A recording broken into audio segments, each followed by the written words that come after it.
Assalamualaikum warahmatullahi wabarakatuh. Selamat pagi, Bapak, Ibu, dosen penguji, dan rekan-rekan semua. Perkenalkan, saya Afifuddin, mahasiswa program studi Magister Manajemen Fakultas Ekonomika dan Bisnis Universitas Gadjah Mada, Yogyakarta. Pada kesempatan kali ini akan mempresentasikan hasil penelitian tesis saya berjudul Analisis Percepatan Penyelesaian Proyek Strategis Nasional, Studi pada Proyek Bendungan Jelantah Kabupaten Karanganyar dengan dosen pengampu Bapak Profesor Wahid Slamet Ciptono, PhD. Penelitian kali ini berlatar belakang pada laporan Bappenas tahun 2019, kapasitas tampungan air baku nasional hanya sebesar 13,8 miliar kubik, padahal target yang seharusnya adalah 14,7 miliar kubik. Penyebabnya daya tampung yang rendah dan jumlah infrastruktur yang terbatas, kemudian adanya sedimentasi, penurunan tingkat keamanan, serta usia bendungan yang sudah tua. Kondisi terparah berada di Pulau Jawa dengan tingkat sedimentasi sebesar 31% yang melebihi rata-rata nasional hanya 19%. Pemerintah muncul dengan solusi berupa rencana pembangunan jangka menengah nasional dengan membangun beberapa bendungan multiguna di daerah yang memerlukan. Pemerintah melalui Kementerian Keuangan dan Kementerian PUPR kemudian menentukan lokasi bendungan terbaru yaitu di Desa Tlobo dan Karangsari, Kabupaten Karanganyar, Jawa Tengah. Penentuan lokasi tersebut berdasarkan pada kebutuhan penguatan ketersediaan air baku bagi pertanian, perkebunan, dan rumah tangga yang selama bertahun-tahun dipenuhi oleh air sumur dan air sungai yang debitnya menyesuaikan musim karena berlokasi pada daerah perbukitan tada hujan. Proyek tersebut dimenangkan oleh KSO BUMN yaitu Waskita Karya dan Adikarya dengan nilai proyek sebesar 965 miliar dan durasi proyek 4 tahun dimulai pada 26 Juli 2019 hingga 31 Desember 2023. Berdasarkan laporan eh, kemajuan proyek hingga 11 Juli 2023, kemajuan proyek telah mencapai 67%. Namun, bendungan jelantah mengalami kendala akibat berbagai hal. Yang pertama, relokasi jalan akses. Kedua, timbunan yang tidak mencukupi. Ketiga, pembebasan lahan. Keempat, rembesan fondasi. Kelima, mobilisasi alat berat. Hal tersebut menjadikan aktualisasi proyek tidak sesuai dengan rencana, sehingga berakibat pada diperlukannya penyesuaian jadwal aktivitas dan kesepakatan proyek. Penyesuaian tersebut memunculkan adendum proyek ke-16 yang terkait pekerjaan tambah kurang dan perpanjangan waktu pelaksanaan. Bahkan hingga akhir April tahun 2024, ternyata kinerja proyek mengalami keterlambatan yang berdampak pada target aktivitas tidak sesuai dengan rencana.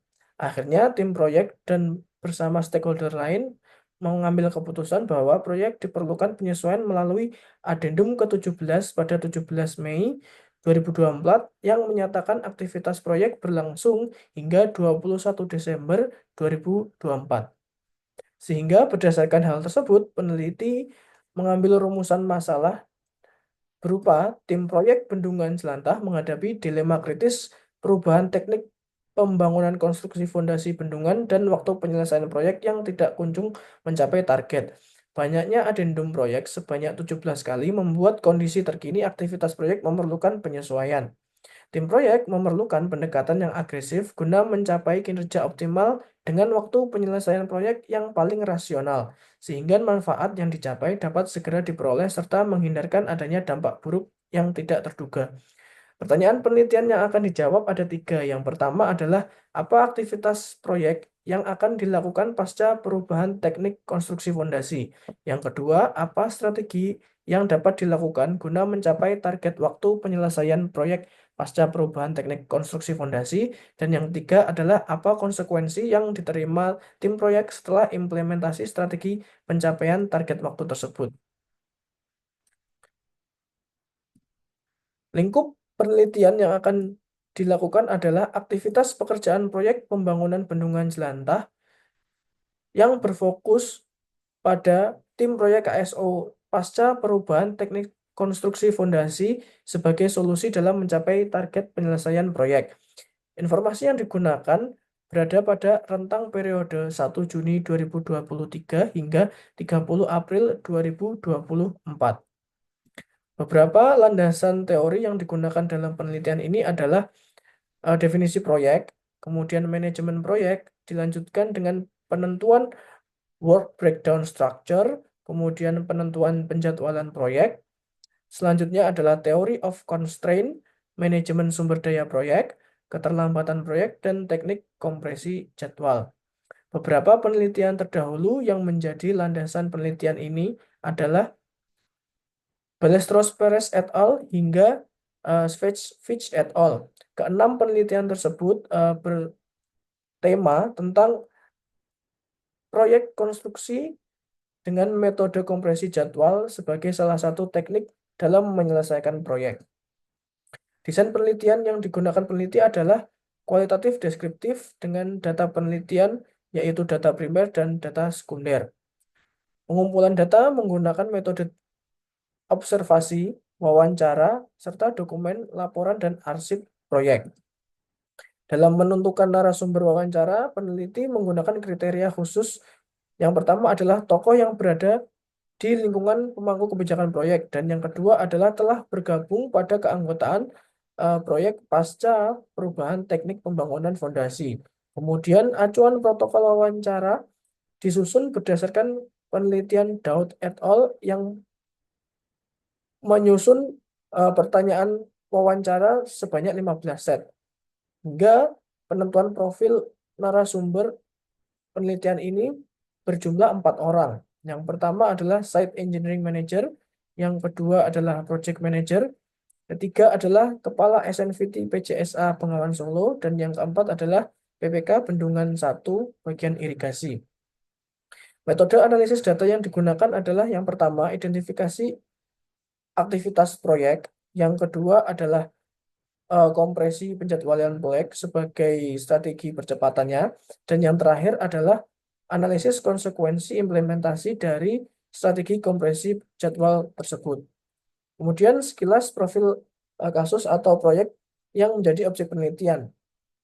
Proyek bernama Pembangunan Bendungan Jelantah berlokasi di Karanganyar, Jawa Tengah dengan pemilik proyek adalah Kementerian PUPR. Waktu proyek dimulai pada 26 Juli 2019 hingga 31 Desember 2024 menyesuaikan dengan adendum ke-17. Kemudian konsultan proyek adalah KSO Firama dan Wekon sebesar supervisinya 45 miliar. Dan kontraktor pelaksana adalah KSO Waskita Karya dan Adikarya dengan nilai kontrak fisik sebesar 965 miliar. Berikut deskripsi data terkait proyek Bendungan Jelantah. Proyek Bendungan Jelantah adalah proyek bendungan dengan manfaat multiguna. Yang pertama adalah untuk irigasi, kemudian untuk mereduksi banjir, yang ketiga adalah sumber air baku, keempat adalah potensi pembangkit listrik tenaga mikrohidro, dan juga pariwisata. Luas Bendungan Jelantah sebesar 195 hektar berkapasitas tampung total 10,97 juta meter kubik dengan sumber air yang akan dibendung berasal dari aliran Sungai Jelantah dan Sungai Puro. Lingkup pekerjaan proyek Bendungan Jelantah dimulai dari pekerjaan persiapan hingga pekerjaan lain-lain. Bobot pekerjaan yang terbesar berada pada pekerjaan main convert dam dan bendungan utama, serta pekerjaan bangunan pelimpah. Setelah aktivitas proyek dilakukan dan terjadi perubahan teknis fondasi bendungan, berikut beberapa aktivitas proyek yang dapat diidentifikasi sebagai pekerjaan yang akan dilakukan oleh tim proyek pasca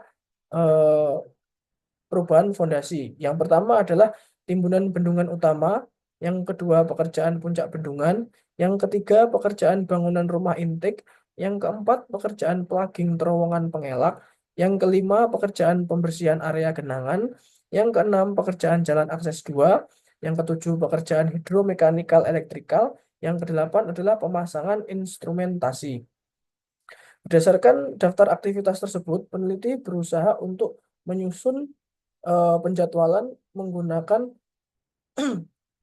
work breakdown structure untuk melihat aktivitas-aktivitas apa saja yang dimulai secara bersamaan atau dimulai di setelah aktivitas tertentu selesai dilakukan. Berdasarkan aktivitas WBS dengan metode Gancar tersebut, maka peneliti dapat mengetahui jalur kritis yang ada pada proyek Bendungan Jelantah. Terdapat 3 aktivitas pekerjaan proyek yang tergolong pada critical path atau jalur kritis, yaitu aktivitas 4.3 primary plugging, aktivitas 4.4 main plugging, dan aktivitas 4.5 grouting, backfill, atau konsolidasi. Ketiga aktivitas pekerjaan tersebut adalah jalur terpanjang atau jalur terlama yang diperlukan tim proyek Bendungan Jelantah untuk mencapai penyelesaian target proyek. Hal tersebut berarti ketiga aktivitas pekerjaan diharuskan untuk berjalan tanpa penundaan, bahkan jika perlu dipercepat awal waktu mulainya. Secara rinci, ketiga aktivitas pekerjaan tersebut ternyata berada pada waktu target penyelesaian proyek. Padahal waktu target penyelesaian proyek adalah 31 Desember 2024. Beberapa hal yang menghambat aktivitas jalur kritis tersebut adalah adanya kendala cuaca musim hujan, kemudian mobilitas personil, waktu efektif kerja, kemudian hubungan kerjasama antara tim proyek dan beberapa stakeholder. Selanjutnya ada jumlah lahan atau material yang dibutuhkan kurang. Selanjutnya ada target penyelesaian proyek dan juga kondisi finansial dari tim proyek. Adapun beberapa kebutuhan aktivitas dalam jalur kritis tersebut adalah concrete pump, kemudian ada truck mixer dan grouting machine dan boosting. Berdasarkan kendala dan juga kebutuhan sumber daya tersebut, maka peneliti melakukan analisis terhadap aktivitas tersebut guna mencapai percepatan aktivitas yang sesuai dengan target penyelesaian proyek. Yang pertama, menggunakan teknik fast track. Berdasarkan penjadwalan normal di jalur kritis, paket aktivitas plugging terowongan pengelak kondisi tersebut adalah aktivitas di hari kerja normal, yaitu 5 hari dalam seminggu. Berdasarkan fakta tersebut, target penyelesaian proyek pada 31 Desember 2024 tidak dapat tercapai, sehingga peneliti perlu melakukan penyusunan ulang penjadwalan. Dengan cara adalah melakukan penghilangan waktu libur di akhir pekan dan juga hari besar nasional. Kemudian memajukan aktivitas 4.1 menutup pintu pengelak dan 4.2 persiapan itu pada awal pekan pertama di bulan November. Pertimbangan tersebut dipilih lantaran kedua aktivitas proyek tersebut tidak memiliki ketergantungan jaringan khusus pada aktivitas pekerjaan sebelumnya. Selanjutnya, melakukan penyesuaian kompresi jadwal pada aktivitas pekerjaan yang berada di lintasan kritis. Hasil metode fast track menunjukkan target penyelesaian proyek dapat dicapai pada tanggal 31 Desember 2024. Selanjutnya, peneliti berusaha untuk menggunakan teknik crushing dalam mempercepat penyelesaian proyek. Berdasarkan penjadwalan normal tersebut, durasi terpanjang diketahui adalah selama 21 hari, yaitu pada aktivitas 4.4 main plugging, sehingga diperlukan sekurang-kurangnya 15 hari percepatan agar target penyelesaian proyek dapat tercapai. Penggunaan crushing berfokus pada penambahan sumber daya yang akan digunakan dalam melakukan aktivitas pekerjaan proyek. Berdasarkan data kebutuhan sumber daya tersebut, maka peneliti menyusun beberapa biaya yang dibutuhkan tim proyek dalam menambahkan personil dan juga alat. Langkahnya adalah dengan menentukan berdasarkan perhitungan yang paling efisien dari aktivitas tersebut. Berdasarkan perhitungan tersebut, dapat dianalisis bahwa untuk mendapatkan tingkat aktivitas crashing paling optimal, dapat menggunakan percepatan di aktivitas 4.5 dan juga aktivitas 4.4. Hasil penilaian atau metode crashing menunjukkan jika tim proyek menargetkan penyelesaian waktu proyek 31 Desember, maka hasil terbaru penjadwalan menggunakan crashing dapat memunculkan bahwa proyek dapat selesai pada 24 Desember 2024.